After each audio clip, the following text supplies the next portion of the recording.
एक समय की बात है। चंपापुर नामक एक गांव में हरिया नाम का एक किसान रहा करता था। उसने एक बकरी पाल रखी थी। हरिया का एक छोटा सा बेटा भी था। एक दिन, चंपा चंपा, मैं बहुत जरूरी काम से बाहर जा रहा हूँ। तुम मेरे बेटे का ध्यान रखना, देखना कि वो बाहर ना चला जाए। फिर हरिया वहां से चला जाता है। चंपा घर के बाहर पहरा देने लगी। पहरा देते देते चंपा बहुत थक गई। उसे नींद आ गई और वह सो गई। तभी हरिया का बेटा घर से बाहर निकल जाता है और घुरकते घुरकते कहीं और चला जाता है। फिर कुछ ही समय बाद हरिया वापस आता है। अरे ये क्या, चंपा सो रही है। फिर हरिया घर जाकर देखता है। अरे नहीं, मेरा बच्चा कहाँ गया। फिर हरिया चंपा के पास जाता है। ए चंपा, उठ उठ, मैंने तुझे कहा था ना कि तुम मेरे बेटे का ख्याल रखना। तू सो गई। देख, वो नहीं मिल रहा है। अब मैं उसे कहाँ ढूंढूं। चंपा बहुत उदास हो जाती है। मैं सेठ जी को कैसे बताऊं कि मैं गर्भवती हूँ और मैं पूरे दिन पहरा देती रही। इसी वजह से मैं थक गई और कब नींद आ गई मुझे पता भी नहीं चला। चंपा, मैं तुझे आराम करने का समय देता हूँ ना, फिर भी तू सो गई। तूने मेरे बेटे का ध्यान नहीं रखा। चली जा यहाँ से, चली जा मेरे नजरों के सामने से। जब तक मेरा बेटा नहीं मिलेगा तब तक तू मेरे सामने नहीं आना। चंपा उदास होकर वहां से चली जाती है। चंपा एक जंगल में पहुंचती है। मैं सेठ जी के बेटे को खोज कर रहूंगी। चंपा हरिया के बेटे की तलाश में चलते रहती है। ऐसे करके कई दिन बीत जाते हैं। अब मुझे बहुत भूख भी लगी है। मैंने कई दिनों से खाना नहीं खाया। अब मुझसे और चला नहीं जाएगा। नहीं, चाहे कुछ भी हो जाए, मैं सेठ जी के बेटे को खोज कर रहूंगी। चंपा फिर चलती है। कुछ समय बाद चंपा एक रेल की पटरी के पास पहुंचती है तो वह देखती है कि सेठ जी का बेटा वहीं पर है। अरे नहीं, सेठ जी का बेटा तो रेल की पटरी पर है। अब क्या होगा। फिर ट्रेन आने लगती है। अरे नहीं, ये क्या, ट्रेन आने लगी। अब मुझे ही उसे बचाना होगा। लेकिन मैं तो चल भी नहीं पा रही हूँ। नहीं, मैं उसे बचा कर रहूंगी। फिर चंपा तेजी से जाती है और हरिया के बेटे को बचा लेती है और फिर बेहोश हो जाती है। काफी देर तक वो वहीं पड़ी रहती है। फिर हरिया का दोस्त रमेश वहां पहुंच जाता है। अरे ये क्या, ये तो चंपा है, हरिया की बकरी, और ये हरिया का बेटा। ये यहाँ क्या कर रहा है। मुझे इन दोनों को हरिया के पास पहुंचा देना चाहिए। फिर हरिया का दोस्त उन्हें डॉक्टर के पास ले जाता है। डॉक्टर हरिया के दोस्त को बताते हैं, ये बकरी तो गर्भवती है और इसने कई दिनों से कुछ नहीं खाया है, इसलिए बेहोश हो गई है। हरिया का दोस्त सब कुछ समझ जाता है। वह उन्हें हरिया के पास ले जाता है। हरिया का दोस्त हरिया को सारी बातें बता देता है। ओ मेरी प्यारी बकरी, मुझे माफ कर दो। तुम गर्भवती थी, इसलिए तुम सो गई। मुझे माफ कर दो। तुम सच में बहुत अच्छी हो। तुम तभी लौटी जब मेरे बच्चे को लाया। तुमने अपने जान पर खेलकर मेरे बच्चे को बचाया। बहुत बहुत धन्यवाद। इस तरह उन तीनों का फिर से मिलन हो जाता है। एक समय की बात है। ढोलकपुर नामक एक गांव में हरिया नाम का एक आदमी रहा करता था। उसका एक दोस्त था जिसका नाम रामू था। अरे यार हरिया, चल ना, आज हम दोनों पास के तालाब में घूमने जाते हैं। बहुत मजा आएगा। हाँ यार, तूने तो मेरी मन की बात बोल दी। मुझे भी बहुत दिनों से वहाँ जाने का मन था। चल चलते हैं। फिर वे दोनों तालाब के पास घूमने जाते हैं। अरे यार रामू, तूने यहाँ लाकर तो मेरा मन खुश कर दिया। तभी वहाँ एक गर्भवती बकरी आ जाती है। अरे ये बकरी कितनी प्यारी है। ये किसकी बकरी है। लगता है इसका कोई मालिक नहीं है। मैं इसे अपने पास रख लेता हूँ। अरे हरिया, ये क्या बोल रहा है तू। ये बकरियां बहुत खराब होती हैं, अपशगुनी होती है। तू इसे अपने साथ नहीं ले जाएगा। लेकिन क्यों। लेकिन वेकिन कुछ नहीं, तुझे मेरी कसम। ठीक है बाबा, ठीक है। फिर दोनों दोस्त वहां से निकल पड़ते हैं। रास्ते में अरे ये तो उसी बकरी की आवाज है। जब हरिया मुड़कर देखता है तो वह बकरी वहां होती है। अरे ये तो वही बकरी है, ये पीछा करते करते यहाँ तक आ गई, बेचारी। ए बकरी भाग, चल भाग यहाँ से। बस बहुत हो गया, मैं कुछ नहीं जानता, तुझे इस पर दया नहीं आती। मैं इसे अपने साथ ही रखूंगा, चाहे कुछ भी हो। फिर हरिया उस बकरी को अपने साथ लेकर चला जाता है। हरिया, मैं जानता हूँ कि तुझे जानवरों से बहुत प्यार है, लेकिन ये बकरियां बहुत अपशगुनी होती हैं, बहुत खराब होती है। जो मेरे साथ हुआ मैं तुम्हारे साथ नहीं होने दूंगा। अगले दिन सुबह 4 बजे रामू को एक सपना आता है। वह देखता है कि वह बकरी हरिया के घर में आग लगा देती है। हरिया का घर जल रहा है। तभी रामू की नींद खुल जाती है। वह उठता है। अरे ये कैसा सपना था? कहीं ये वही बकरी तो नहीं है जिसने मेरे घर और मेरे बेटे को... अगर ऐसा है तो मैं उसे नहीं छोड़ूंगा। अगले दिन रात को रामू एक मशाल लेकर हरिया के घर के पास जाता है। अब वो बकरी नहीं बचेगी। जिस तरह उसने मेरे बच्चे को जलाया, उसी तरह मैं उसे भी जलाकर राख कर दूंगा। तभी वह बकरी वहां आ जाती है। फिर रामू मशाल लेकर उस बकरी की तरफ बढ़ता है। वह बकरी घबरा कर भागने लगती है। रामू उसका पीछा करने लगता है। इधर बकरी की आवाज सुनकर हरिया जाग जाता है। अरे इस बकरी को क्या हुआ? इतनी रात को क्यों चिल्ला रही है? वह बकरी जंगल पहुंच जाती है। रामू भी वहां पहुंच जाता है। तभी अचानक बकरी का पैर फिसल जाता है और वह गिर जाती है। अब तुझे मुझसे कौन बचाएगा बकरी? फिर रामू बकरी को जलाने के लिए आगे बढ़ता है। तभी हरिया वहां आ जाता है। रुक जाओ रामू, रुक जाओ। नहीं हरिया, तुम्हें पता नहीं, इस बकरी ने मेरे बेटे को जिंदा जला दिया और भाग गई। क्या तुम्हें तुम्हारे बेटे का शरीर मिला? नहीं।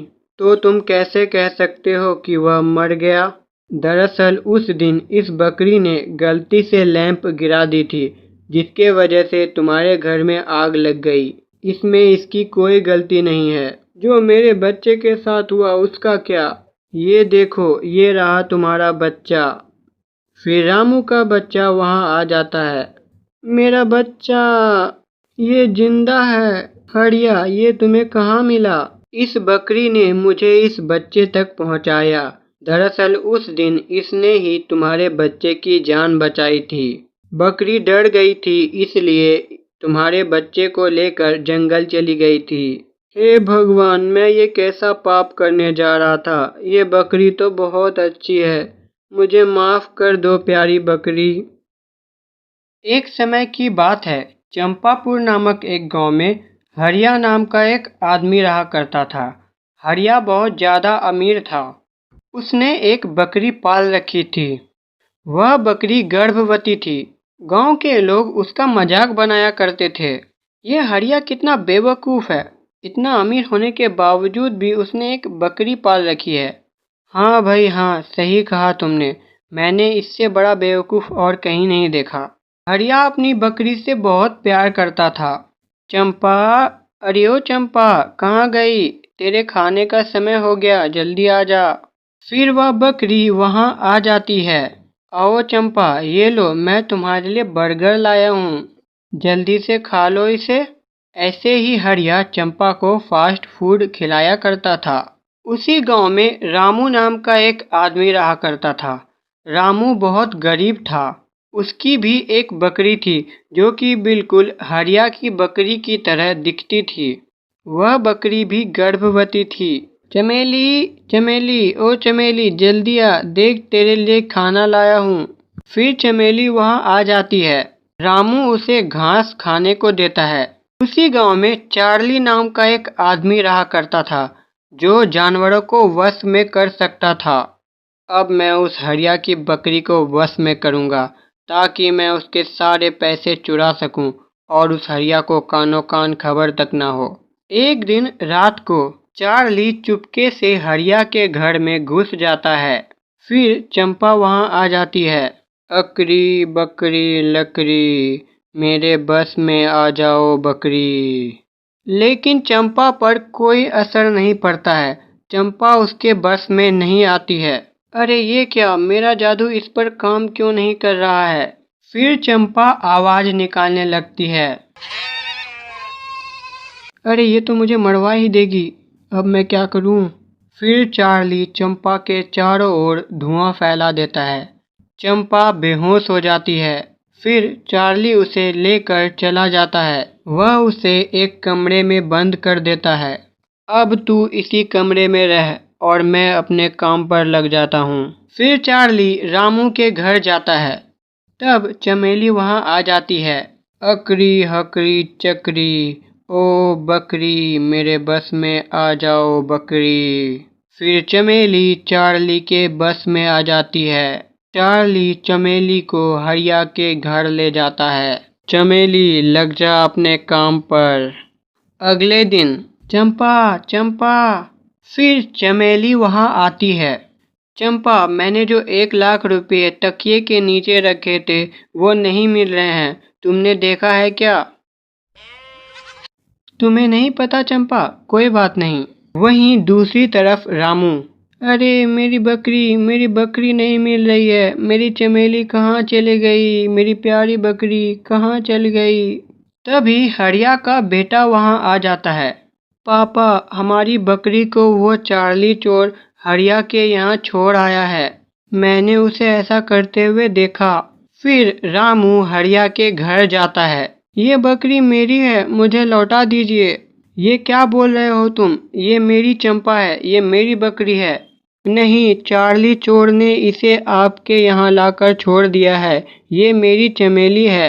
अच्छी कहानी है। तुम मेरी बकरी को मुझसे छीनकर मेरी दौलत हड़पना चाहते हो? ऐसी बात नहीं है। वहीं दूसरी तरफ रामू का बेटा चंपा को छुड़ा लेता है। चल बकरी, तेरा मालिक तेरा इंतजार कर रहा होगा। फिर रामू का बेटा चंपा को हरिया के यहाँ ले जाता है। अरे ये क्या, दो दो चंपा? अरे ये दोनों तो बिल्कुल एक जैसे दिख रहे हैं। इनमें से मैं अपनी चमेली को कैसे पहचानूंगा? मैं समझ गया मुझे क्या करना है। फिर हरिया एक दूसरे कमरे में जाता है। हरिया उस कमरे से एक पिज्जा लेकर आता है। अभी पता चल जाएगा। हरिया उन बकरी के सामने पिज्जा रखता है। उनमें से एक बकरी पिज्जा के पास आती है और पिज्जा खा लेती है। हाँ, यही है मेरी प्यारी बकरी चंपा। वाह, आप तो बहुत समझदार हैं। मैं अपनी चमेली को ले जाता हूँ। फिर रामू चमेली को लेकर चला जाता है। इस बार तो रामू के बेटे की वजह से तुम लोग बच गए, लेकिन ज्यादा दिन तक नहीं। एक समय की बात है। चंपापुर नामक एक गांव में हरिया नाम का एक आदमी रहा करता था। उसने एक बकरी पाल रखी थी। वह बकरी गर्भवती थी। चंपा चंपा, जल्दी आ यहाँ, जल्दी आ जा। फिर हरिया की बकरी चंपा वहां आ जाती है।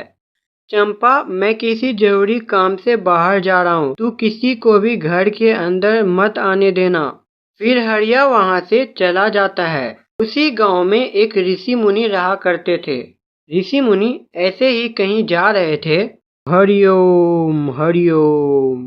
तभी एक कौवा तेजी से आता है और उनका कीमती माला लेकर उड़ जाता है। अरे कौवे, अरे ओ शैतान कौवे, मेरी माला, मेरी कीमती माला।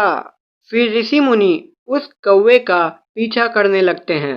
वह कौवा हरिया के घर के पास पहुंचता है। फिर वह कौवा हरिया के घर के अंदर चला जाता है। फिर ऋषि मुनि भी वहां पहुंचते हैं। ऋषि आगे बढ़ते हैं। तभी चंपा उनके सामने आ जाती है। क्षमा करें ऋषि, मैं आपको अंदर जाने नहीं दे सकती। ये मेरे मालिक का आदेश है। वो कौवा मेरा कीमती माला तेरे घर के अंदर ले गया है। चल हट जा मेरे सामने से। चंपा नहीं हटती है। ऋषि मुनि अपनी शक्ति से गायब होकर हरिया के घर पहुंच जाते हैं। अरे वो कौवा कहाँ गया? ऋषि मुनि इधर उधर देखते हैं। अरे अब मैं अपनी माला कैसे ढूंढूंगा? फिर वह ऋषि वहां से गायब होकर चले जाते हैं। अपनी कीमती माला का पता लगाने के लिए मुझे ध्यान करना होगा। इधर हरिया वापस अपने घर पहुंचता है। चंपा चंपा, चल जल्दी से आजा, तेरे खाने का समय हो गया है। फिर चंपा वहां आती है। चंपा वहां रखी घास को खा लेती है। 2 दिनों के बाद अब मेरा ध्यान पूरा हो गया है। अब मैं देख सकता हूँ कि मेरी कीमती माला कहाँ है। तब ऋषि मुनि अपने मन में देखते हैं। वह देखते हैं कि हरिया की बकरी की घास में वह माला है और वह माला हरिया की बकरी निगल जाती है। अरे नहीं, मेरी कीमती माला तो उस गर्भवती बकरी की पेट में है। अब मैं उसे कैसे प्राप्त करूंगा? मैं उस बकरी को मार भी नहीं सकता, वरना मुझे पाप लगेगा। फिर वह ऋषि गांव जाते हैं। ऋषि गांव के एक आदमी को कहते हैं, सुनो बच्चा, मैं देख पा रहा हूँ तुम ही हो इस गांव के रखवाले। क्या मैं रखवाला? हाँ तुम। मैं ये बात सिर्फ तुम्हें बता रहा हूँ। देखो, हरिया के पास जो बकरी है ना, वह बकरी गर्भवती है और उसका आने वाला बच्चा इस गांव का काल बनेगा। अब सिर्फ तुम ही इस गांव को बचा सकते हो। उसके लिए तुम्हें उस बकरी को मारना होगा। ऋषि, अगर ऐसी बात है तो मैं ऐसा जरूर करूँगा। मैं अपने गांव को जरूर बचाऊंगा। फिर उस दिन रात को वह आदमी चोरी चुपके हरिया के घर पहुंच जाता है। अब तू नहीं बचेगी बकरी। बकरी घबरा जाती है। फिर वह आदमी चाकू लेकर बकरी की तरफ बढ़ता है। अरे, लगता है यह आदमी मुझे मारना चाहता है, लेकिन क्यों? फिर वह बकरी तेजी से वहां से भागती है। वह बकरी एक जंगल पहुंच जाती है। वह भागती रहती है। हे भगवान, मैं गर्भवती हूँ और भाग नहीं सकती हूँ। अब तू ही मेरी रक्षा कर। वह आदमी उसका पीछा कर रहा होता है। तभी उसका पैर फिसल जाता है और वह एक पत्थर से टकराता है। फिर वह बेहोश हो जाता है। अगली सुबह उस आदमी को होश आता है। अरे नहीं, अगर वो बकरी गांव पहुंच गई तो मेरा पर्दाफाश हो जाएगा। नहीं नहीं, ऐसा नहीं हो सकता। मुझे उस बकरी को खोजकर मारना होगा। फिर वह आदमी बकरी को खोजने लगता है।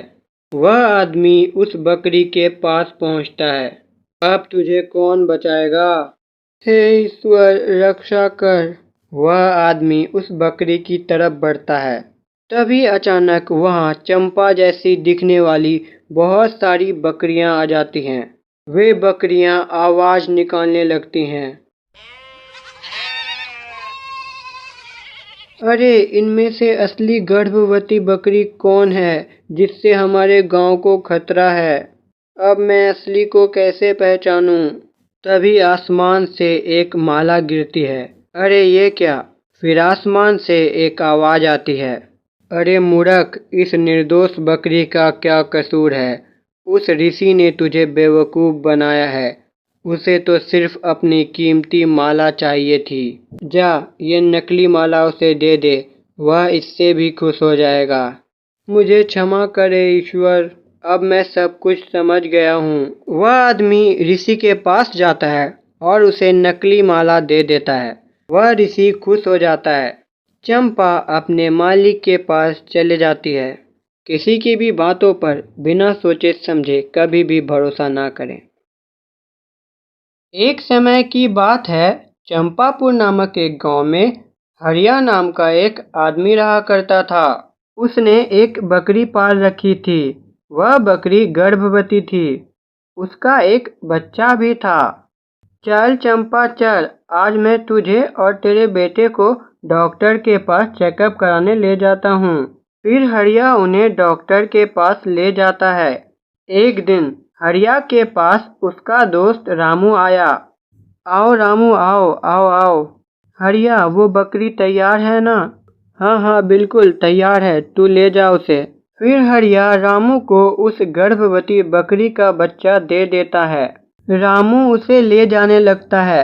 बकरी का बच्चा रास्ते में चिल्लाने लगता है, माँ माँ देखो ना, ये मुझे कहाँ ले जा रहे हैं। फिर वह बकरी वहाँ आ जाती है। अरे नहीं, ये आदमी मेरे बेटे को कहाँ ले जा रहा है, मालिक ऐसा क्यों कर रहे हैं। फिर वह बकरी हरिया के पास जाती है।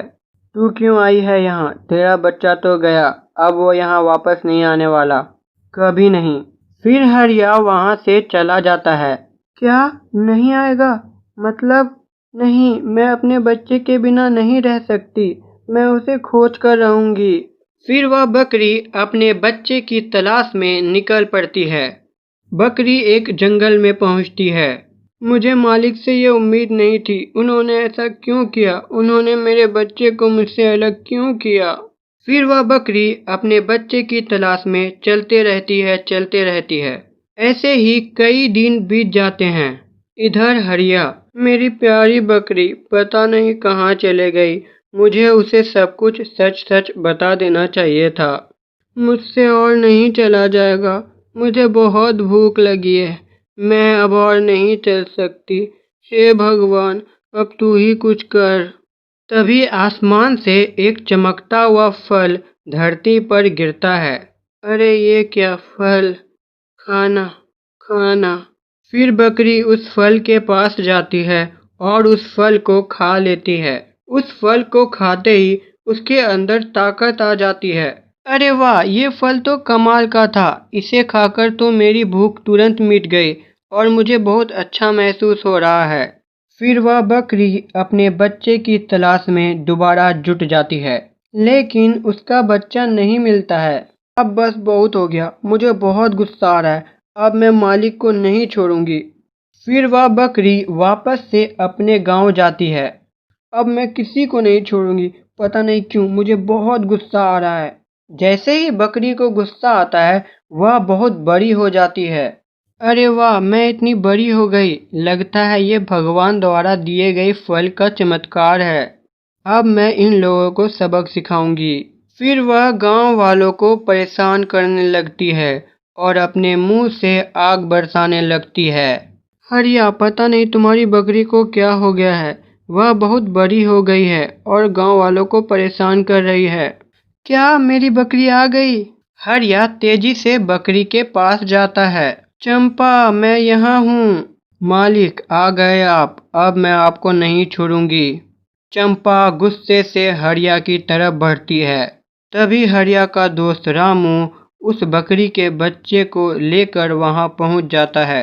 ये लो चंपा, ये रहा तुम्हारा बच्चा। तुम हरिया को दोषी समझ रही हो, लेकिन उसने ही तुम्हारे बच्चे की जान बचाई है, वरना तुम्हारा बच्चा मर जाता। यह बात सुनकर चंपा का गुस्सा शांत हो जाता है और वह वापस से छोटी हो जाती है। फिर रामू कहता है, चंपा, मैं तुम्हें सच्चाई बताता हूँ। जब एक दिन तुम लोग डॉक्टर के पास चेकअप के लिए गए थे, तब कुछ दिनों बाद डॉक्टर साहब हरिया के घर आए। हरिया, तुम्हारी बकरी के बच्चे को बहुत खतरनाक बीमारी है और ये बीमारी किसी में भी फैल सकती है। डॉक्टर साहब, तो अब मैं क्या करूं? पास ही के गांव के एक अस्पताल में इस बीमारी का इलाज होता है, तुम इस बकरी को वहां भेज दो। फिर डॉक्टर साहब चले जाते हैं। अगर ये बात गांव वालों को पता चली तो वो चंपा के बेटे को मार ही डालेंगे। मुझे किसी तरह इस बात को लोगों से छुपाना होगा और यही कारण है कि तुम्हारे मालिक ने तुमसे झूठ कहा। फिर चंपा बहुत खुश हो जाती है और वापस से अपने मालिक के साथ रहने लगती है। इस वीडियो को देखने के लिए थैंक यू सो मच।